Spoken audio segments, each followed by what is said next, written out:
If you want to win, you need to meet the customer where they are and not where you want them to be.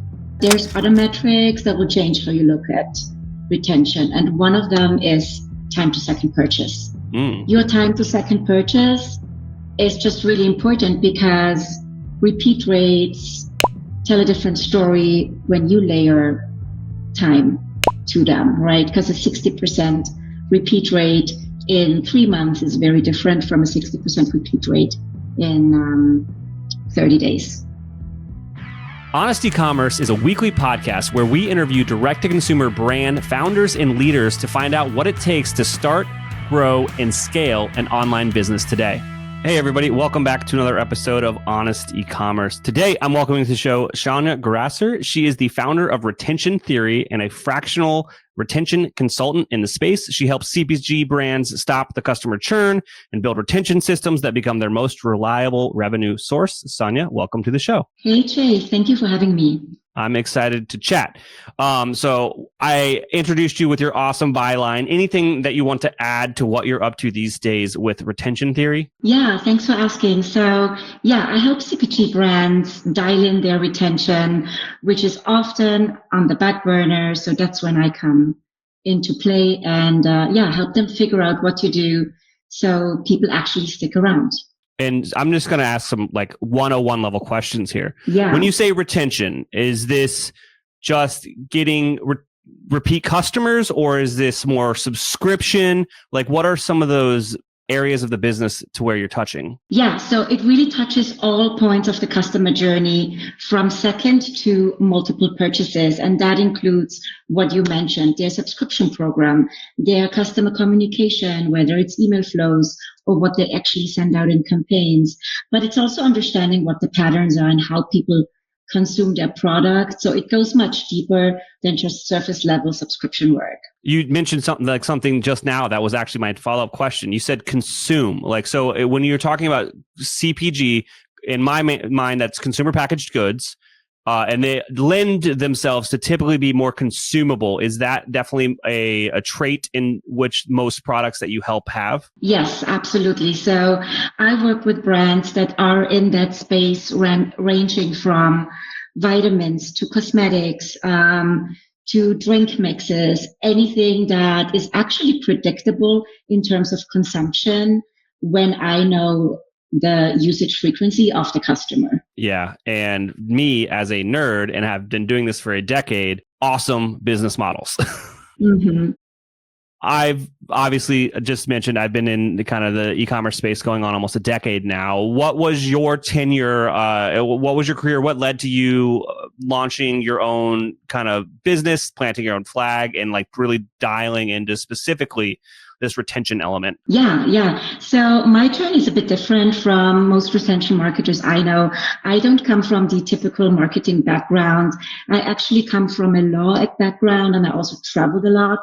And without even knowing, that was the perfect foundation for getting into retention because of the things I learned back then. And when I moved to the US, I'm from Europe originally, I landed in retention by accident because someone was looking for a German-speaking marketer.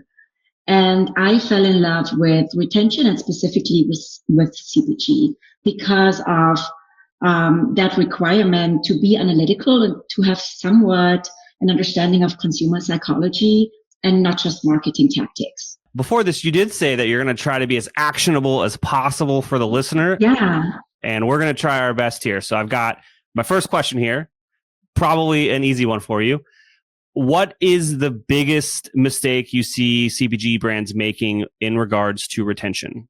Yeah, great question. So most CPG brands, what they do, they communicate with all customers in very similar ways. So whether you bought one 6 months ago or whether you bought 3 times in the last 2 months, you are getting the same communication, the same frequency of communication like everyone else. And that is a huge mistake where you leave a lot of money on the table because those two consumer cohorts require completely different approaches.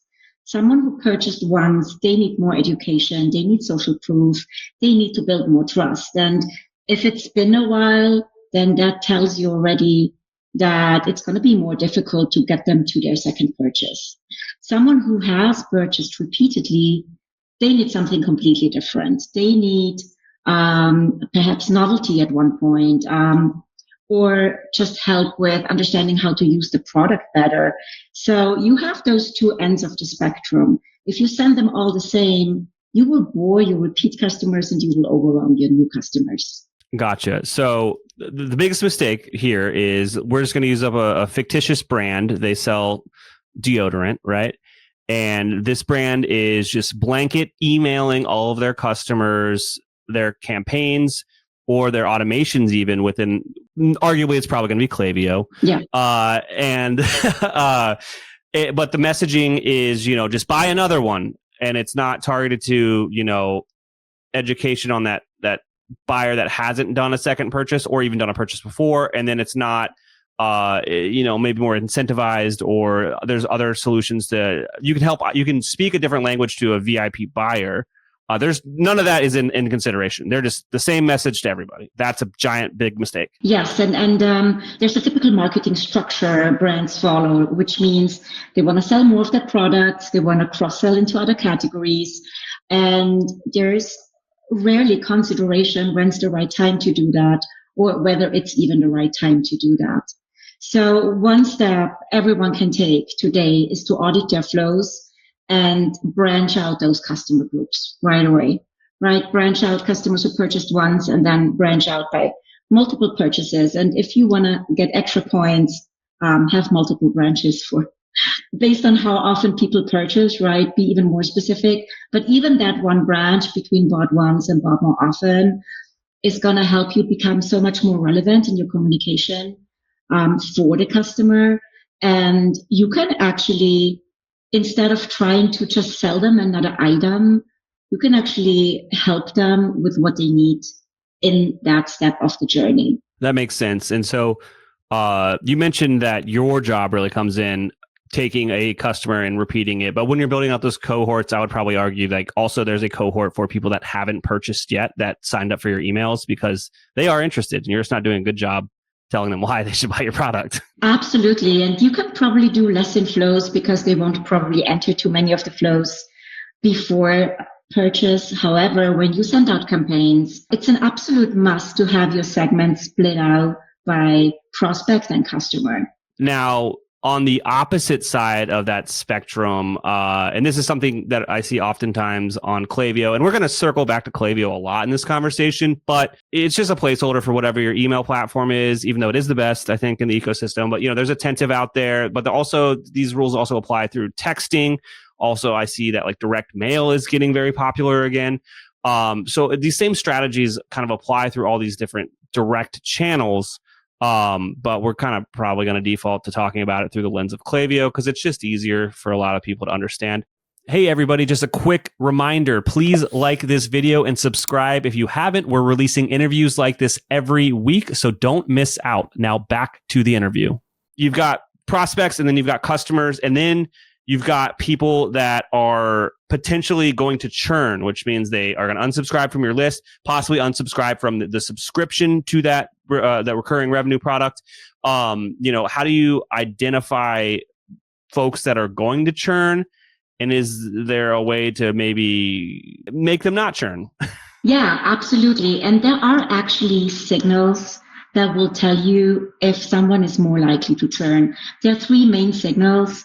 And brands might or might not be aware of those. They are all aware that those actions happen. They just often don't interpret them as a signal for churn. One is customer service tickets. If someone reaches out and complains about billing, the product, or anything else that makes you understand that there is an issue, it's a signal for churn. Another one is deviation from the purchase cycle. So if you have customers or a group of customers that purchase relatively consistently every 30 days, and now it's been 40 days, then likely they found another brand or they reduced their consumption. Both is just an indicator that they are closer to churn than not. And then the third one is what's called an engagement cliff. So groups of customers that typically open 60% of your marketing emails if that number drops. And I'm not talking in comparison to industry standards. I'm talking in comparison to their prior behavior. So if you chase always open emails of brand A by 60%, and then you open them only 20% of the time, then I will predict that you're about to churn. Yeah, those are some interesting signals that you can find with smart softwares that you're already paying for and using. So let's pretend that this deodorant company that we are talking about wants to change their ways and improve things, and they're recognizing some of these signals, and they want to attempt to not persuade people to stick around, but just make them feel better and reduce that churn. What are some of the actions they could take after recognizing these signals? Yeah, so most brands have their standard win-back flow set up. They typically fire after 90 days, which is very late. If you wait 90 days after not purchasing, likely the customer has moved on. But you can set up profile properties to actually trigger flows off of those indicators, like a customer service ticket or like a delayed purchase time frame. And then you can trigger a flow that actually addresses that. And that's not a generic "we miss you" email. Mm-hmm. That is something very specific to the trigger. And it will depend what the trigger was, but addressing that and providing solutions or remedy plus an incentive increases the likelihood that the customer rethinks their decision. Yeah. And as you were just talking through that, it really depends on what scale you're at a business. This might be an opportunity that this needs to end up in the founder's inbox and they need to reply to this person or reach out to this person. Yeah. So as an example, if all three of those signals actually trigger, there shouldn't be an automation. There should be a personal outreach. Absolutely. Yeah. And that's those are the things that don't scale. But if you do help resolve whatever issue it is that the customer had with their experience or maybe the product, but it's probably more likely their experience, you can turn them from churning into an advocate for the brand because they're like, look how nice they treated me and how well they responded to when I was feeling not so great about it. Yeah, 100%. We kind of talked about it a little bit before, like it's consumable, but are there any other differences between kind of like CPG and other e-commerce verticals, for example, like apparel, that like there's some more specific strategies that are for retention itself in that CPG space? Yeah, so CPG is fundamentally different because it's all about consumption and repeating patterns, while, for example, in fashion, it's about novelty and excitement. So that makes it relatively easy to actually determine how you communicate with the customer, because when the predictability is there, like for CPG, you can basically mathematically understand when the next purchase should happen. And then you can, like what we talked just before, you can basically set those triggers with an action. When it comes to fashion, you cannot predict when your customers will want another shirt. That is really out of your hands to understand. You can only present them with novelty as much as you can. So the predictability is like the biggest difference. The second one is the emotional connection, because CPG is all about results. It's not about aspiration. While fashion, it's about wants and aspiration and how you make them feel. In CPG, it's about, hey, what results do I get with the product? Like that deodorant company or any vitamin or protein company. And then there's this, the competitive window that's very different, because in CPG, when you lose a customer once, they likely replaced your product with someone else's product.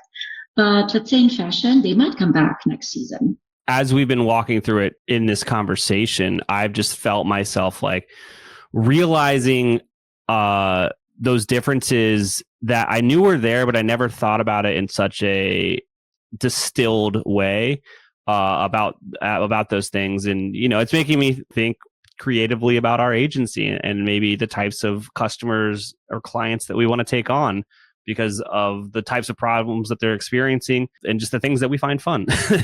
Yeah, and I think it's really important to keep it in the back of your mind, also when you create content for the different types of brands, because in CPG, if you focus on consumption tracking and usage patterns, you'll do better than if you focus on brand storytelling. But in fashion, brand storytelling is really important because the aspiration is there to just be part of something bigger or something that's trendy, if you want to call it so. While in CPG, while that plays a little bit of a role, right? Oh, it's a known brand. Results is really what matters. Yeah. What's been interesting over the last year or two, and this is probably a result of, me being so into the subscription space now with the connection of Sub Summit, which is where we met, by the way, everybody, shout out Sub Summit, is we're seeing like how subscription and consumable businesses, investors like those types of business models. And now we're seeing membership become a thing in the apparel space and these other non-traditionally consumable industries trying to mimic those types of strategies with like memberships or subscription elements to them. Have you explored that much? Do you have any experience in that space? I don't have experience in that space, but I have a very strong opinion about it. Oh. Which is that I understand the intent of mimicking exactly what you just said, mimicking those strategies and profit off of them. But in my opinion, it can work, but they are so much more vulnerable than a true CPG brand using those strategies. So don't expect it to work the same. Have you heard the concept of like your 1,000 fans? Like if you're going to have like a sustainable business, it doesn't matter what you're doing. It's like your first 100 customers, you need to treat them right. You're going to have 1,000 fans. Those are going to be what's most profitable lifetime value throughout the history of your business. I think that membership in those types of non-consumable spaces, it's almost playing off of the people that love the brand for the brand and being like those true 1,000 fans. Yeah, that makes a lot of sense. Back to CPG though. I got one final question for you. Probably not. I'm sure I'll ask 4 more. But if I am a consumer packaged good founder, CPG founder, I've got a consumable product.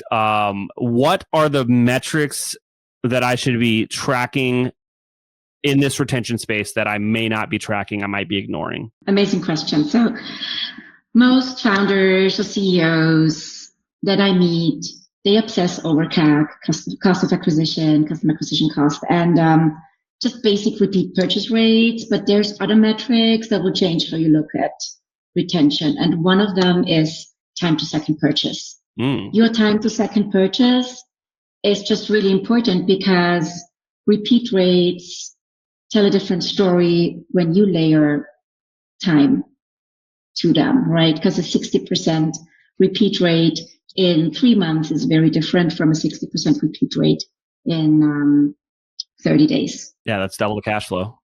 Exactly.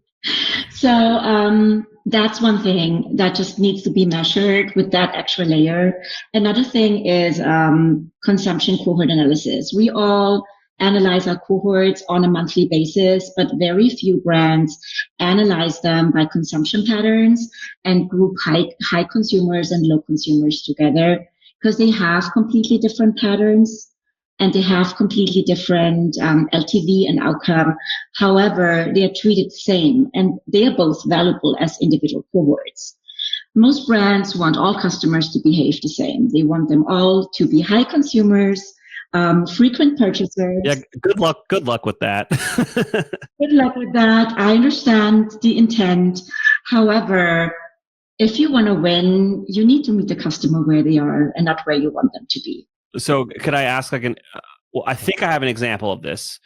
Deodorant doesn't work well unless I want to make a crude joke. So I'm going to move on to like a protein, like a whey protein brand, right? And the consumption patterns, right? So they sell a 30-day supply. It's their best seller and people are on subscription, but they notice that there's a particular cohort that is skipping every other month, and they're not doing anything about it. That's something they should be paying attention to. Yes, or they do the wrong thing about it, right? They try to force another purchase when it's not time for the customer. And this is a great example, actually, because if they had asked the customer at first purchase what their goal is, or where they're at, they would know why it's happening, right? Because one customer is a busy single mom and the other one is a college athlete. Yeah, one is in the gym 5 days a week and they are using the product almost every day. Another is lucky to get in the gym 3 days a week and they miss it half the time and they're using half of that product.